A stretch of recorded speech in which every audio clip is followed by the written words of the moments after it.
والسلام عليك يا شفيع المجرمين الصلاة والسلام عليك يا رحمة للعالمين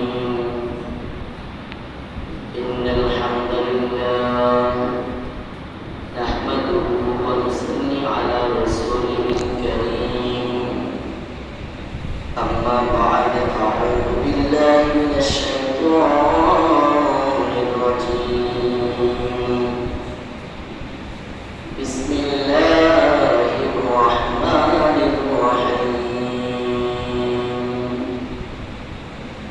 لن ينال الله لحومها ولا دماؤها ولكن ينال التقوى منكم كذلك سخرها لكم لتكبروا الله على ما هداكم وبشر المخبتين صدق الله العظيم وصدق رسوله النبي الحبيب الكريم إن الله وملائكته يصلون على النبي يا أيها الذين آمنوا صلوا عليه وسلموا تسليما اللهم صل سيدنا مولانا محمد وعلى آله سيدنا مولانا محمد وعلى آله سيدنا مولانا أريد قريبا للحرام أريد مدينة إغاثة للسلام كريم أجسيدي نور نبي الرجاء اللهم صل على سيدنا مولانا محمد وعلى آل سيدنا مولانا محمد وعلى آل سيدنا مولانا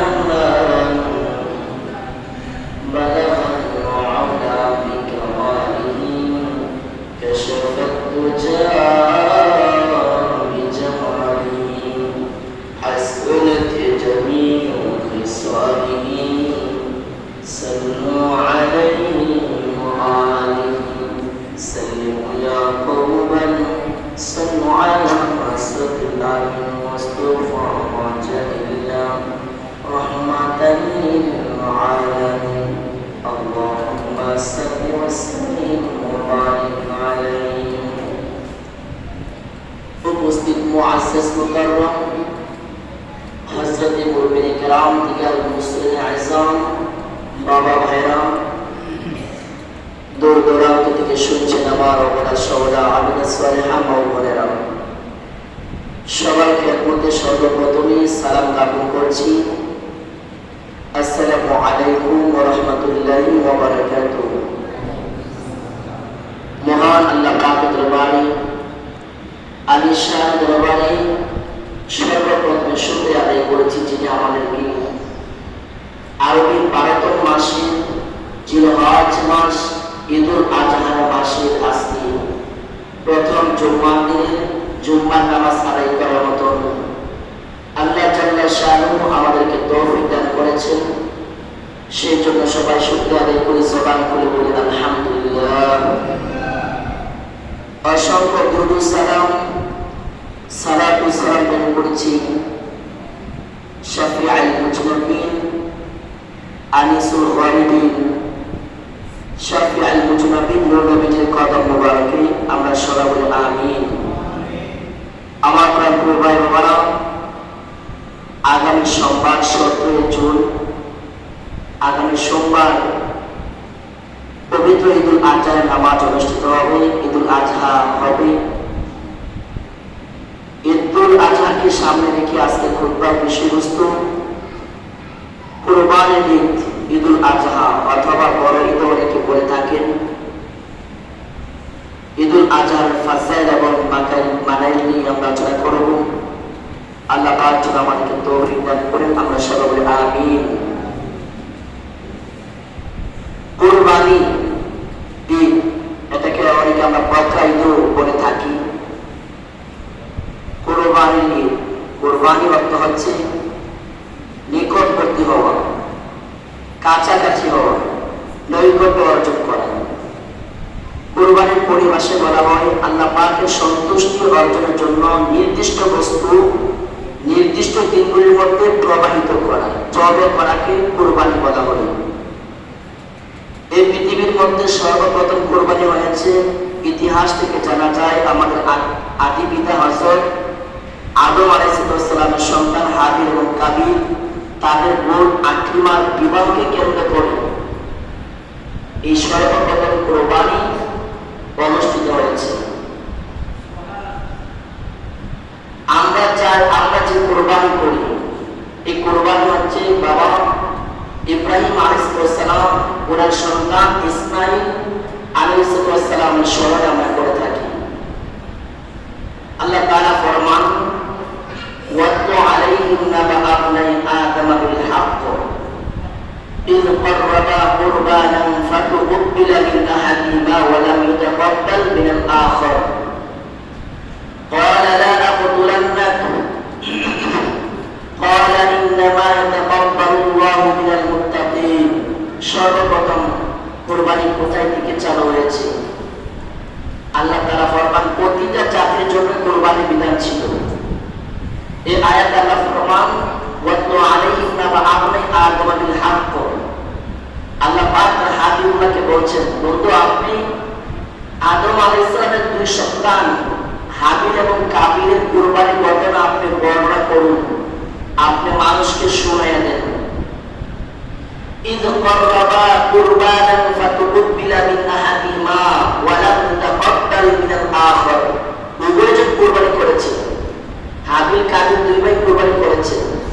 একজনের কুরবানি আল্লাহ গ্রহণ করেছেন, আরেকজনের কুরবানি আল্লাহ গ্রহণ করেন নাই। হাবিলের কুরবানি গ্রহণ করেছেন, কাবিলের কুরবানি আল্লাহ গ্রহণ করেন নাই। কাবিল রাগান্বিত হয়ে বলতেছেন ক্বালা লা আকুতুলান্নাক। কাবিল রাগান্বিত হয়ে বলতেছেন ক্বালা লা আকুতুলান্নাক। এই কথাটা আল্লাহ কোরআনে এনেছেন যে আমি তোমাকে হত্যা করব। কাবিল রাগান্বিত হয়ে বলতেছেন আমি তোমাকে হত্যা করব ভাইকে। আর হাবিল তার সৌজন্যমূলক আচরণ, নম্রতা, ভদ্রতা, কোমলতা, শালীনতা, আদর্শ ভাষাকে বলতেছেন ক্বালা ইন্নামা ইয়াতাকাব্বালুল্লাহু মিনাল মুত্তাকিন। হাবিল ফরমান আমার তো কোনো দোষ নাই, কেন তুমি আমাকে হত্যা করবা? ক্বালা ইন্নামা ইয়াতাকাব্বালুল্লাহু মিনাল মুত্তাকিন। আল্লাহ রাব্বুল আলামিন পরহেজগার, মুত্তাকি, খুদা বিরোধের পক্ষ থেকে কি কুরবানি গ্রহণ করেন। যার মধ্যে খুদা বিরোধ নাই, পরহেজগারি নাই, তাকওয়া নাই, আদব নাই, মুহাব্বত নাই, তাজিম নাই, ভিতরে আল্লাহর ভয় নাই, আল্লাহর সন্তুষ্টি নাই, এই আয়াত দ্বারা এটা বোঝাচ্ছেন যে যার মধ্যে খুদার মুহাব্বত নাই, রাসূলের মুহাব্বত নাই, আল্লাহর সন্তুষ্টি নাই, রূপকথা দেখানো, মানুষ দেখানো, জাহির করা, এরকম লোকের কুরবানি আল্লাহ কবুল করেন না। যারা শুধু আল্লাহর সন্তুষ্টির কুরবানি করে, ক্বালা ইন্নামা ইয়াতাকাব্বালুল্লাহু মিনাল মুত্তাকিন, শুধুমাত্র আল্লাহ মুত্তাকিদের পক্ষ থেকে কি কুরবানি কবুল করেন। বলে সুবহানাল্লাহ। আমরা আজকে কুরবানি করব, আমাদের অন্তরটা, মনটা আল্লাহর দিকে রজ্জু করতে হবে কি হবে না? কোনো নিয়ে অহংকার করা কোনো কিছু না। আমার গুরু 10 লাখ টাকা, অমুকের গুরু 50 লাখ টাকা, অমুকের গুরু 5 লাখ টাকা, 3 লাখ টাকা, এগুলো প্রচার করা, প্রসার করা, অহংকার করা, টাকা কামড়ি করা কোন প্রশ্নে আসে না। আল্লাহ পাক এগুলি তো দেখেন না। আল্লাহ কোরআনে বলতেছেন লাইয়ানাল্লাহা লুহুমুহা ওয়ালা দিমাউহা ওয়ালাকিন ইয়ানালুত তাকওয়া মিনকুম কাযালিকা সাখখারাহা লাকুম লিতুকাব্বিরুল্লাহা আলা মা হাদাকুম। আল্লাহ তাআলা ফরমান তোমাদের রূপকথা কোনো কিছু আসে জানা। লাইয়ানাল্লাহা লুহুমুহা ওয়ালা দিমাউহা, এই কুরবানির রক্ত, কুরবানির গোশত আমি আল্লাহর কাছে পৌঁছে না। এই কুরবানির রক্ত গোশতর মধ্য দিয়ে তোমাদের তাকওয়া, তোমাদের পরহেজগারিতা, তোমাদের নিয়ত, তোমাদের খাসলিয়ত, তোমাদের অন্তরে যে কতটা আছে, কার কি মনের আহাজারে আছে, ওইটাই আমি আল্লাহ শুনি, ওইটাই আমি আল্লাহ গ্রহণ করি। বলে সুবহানাল্লাহ। এত বড় কুরবানি দেখানোর কোনো কিছু নাই। যদি আপনার অন্তরে খালেস নিয়ত না থাকে তাহলে কুরবানি হবে না। কুরবানি একটা কঠিন জিনিস, কুরবানি একটা কঠিন জিনিস, কোনো সাধারণ জিনিস না। আর কুরবানির মধ্য দিয়ে আল্লাহর নৈকট্য অর্জন করা যায়। এই কুরবানির মধ্য দিয়ে আল্লাহকে সন্তুষ্টি করা যায়। হাদিস শরীফে রয়েছে কুরবানি পশুর রক্ত জমিনে পড়ার আগে কুরবানি তার গুনাহগুলো আল্লাহ মাফ করে দেন। হাদিস শরীফের মধ্যে রয়েছে কুরবানির রক্ত জমিনে পড়ার আগে যদি তার নিয়তটা খালেস থাকে তার কুরবানি আল্লাহ কবুল করে দেন। আল্লাহ নবীজির বিবি সাহেবা মা আয়েশা সিদ্দিকা রাদিয়াল্লাহু আনহা বর্ণনা করেন কুরবানি পশু, পশম, হাড়, হাড্ডি এবং শিং, গোশত এইগুলিকে হাসরের ময়দানে আল্লাহ পাক কুরবানি তথা নেক